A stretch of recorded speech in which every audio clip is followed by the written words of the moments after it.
पाकिस्तान अपनी हरकतों से बाज नहीं आ रहा है। भारत के अभिन्न अंग गिलगित बाल्टिस्तान में पाकिस्तान एक बार फिर से लोकतंत्र का ढोंग रच रहा है। आज गिलगित बाल्टिस्तान में 10 जिलों की 24 सीटों पर मतदान हो रहा है, लेकिन भारत ने साफ कर दिया कि अवैध कब्जे पर चुनावी मुहर लगाने की कोशिश कभी कामयाब नहीं होगी। भारतीय विदेश मंत्रालय ने कड़ा रुख अपनाते हुए कहा कि पूरा जम्मू कश्मीर और लद्दाख, इसमें गिलगित बाल्टिस्तान शामिल है, वो भारत का हिस्सा था, है और रहेगा। आज इसी मुद्दे पर बात करेंगे कि कैसे पाकिस्तान अंतर्राष्ट्रीय नियमों की धज्जियां उड़ाकर इस क्षेत्र की डेमोग्राफी बदलने की साजिश रच रहा है। लेकिन सबसे पहले आइए आपको एक रिपोर्ट दें। गिलगित बाल्टिस्तान में वोटिंग का ढोंग हो रहा है। कब्जे वाली जमीन पर पाकिस्तान चुनाव करा रहा है। पाकिस्तान की शहबाज शरीफ सरकार खुद को जमहूरियत का आईना मानती है, पाकिस्तान के मुस्तकबिल का मसीहा मानती है, लेकिन चलती मुनीर और फौज की बैसाखियों पर है। अब पाकिस्तान की वही शरीफ सरकार आतंकियों का चोला बदलने के लिए बड़ी साजिश पर उतर आई। पाकिस्तान गिलगित बाल्टिस्तान में विधानसभा चुनाव करवा रही है। ये तथाकथित आम चुनाव पाकिस्तान के अवैध कब्जे वाले भारतीय क्षेत्र में कराए जा रहे हैं। ये वो इलाका है जिस पर हक जताने के लिए पाकिस्तान ने 2009 में विधानसभा का ऐलान किया था।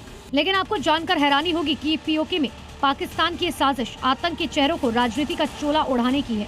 लेकिन जिन्ना लैंड की इस हरकत पर भारत ने पाकिस्तानी सरकार को मुंहतोड़ जवाब दिया। भारत की तरफ से बयान जारी करते हुए पाकिस्तान को साफ संदेश दिया गया। भारत सरकार ने पाकिस्तान द्वारा 7 जून 2026 को तथाकथित गिलगित बाल्टिस्तान विधानसभा के लिए चुनाव कराने की योजना पर कड़ा विरोध दर्ज कराया।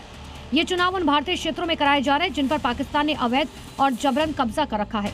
भारत सरकार ने अपने लंबे समय से जारी रुख को दोहराते हुए कहा, जम्मू कश्मीर और लद्दाख के संपूर्ण केंद्र शासित प्रदेश, जिनमें तथाकथित गिलगित बाल्टिस्तान भी शामिल है। भारत सरकार ने आगे जोर देकर कहा कि पाकिस्तान की ऐसी गतिविधियां उन गंभीर समस्याओं को नहीं छिपा सकती जो पाकिस्तान के अवैध कब्जे वाले क्षेत्रों में मौजूद है। इनमें मानवाधिकारों का गंभीर उल्लंघन, राजनीतिक दमन और लोगों को स्वतंत्रता से वंचित किया जाना शामिल है। दरअसल पाकिस्तान गिलगित बाल्टिस्तान में चुनाव की आड़ में बड़ी चाल चल रहा है। मुनीर और शहबाज की हाइब्रिड सरकार इंटरनेशनल आतंकी हाफिज सईद को पॉलिटिकल लीडर का चोला उड़ाना चाहती है। गिलगित बाल्टिस्तान में आतंकी सरकार बनाकर खून खराबा करवाना चाहती है। यहाँ तक कि आतंकी हाफिज सईद को गिलगित का मुख्यमंत्री बनाना चाहते हैं और इन दावों को ये तस्वीरें उजागर करती हैं। गिलगित बाल्टिस्तान के पहाड़ भले ही शान दिखे, लेकिन वहाँ की राजनीति में उबाल है। भारत का रुख साफ है, हवा का रुख बदल चुका है। अनुच्छेद 370 के हटने के बाद अब भारत की नजरें अपने उस हिस्से पर हैं जो फिलहाल सरहद के उस पार है। पाकिस्तान चुनाव करा सकता है, लेकिन वो इतिहास और भूगोल नहीं बदल सकता। ब्यूरो रिपोर्ट, जी मीडिया।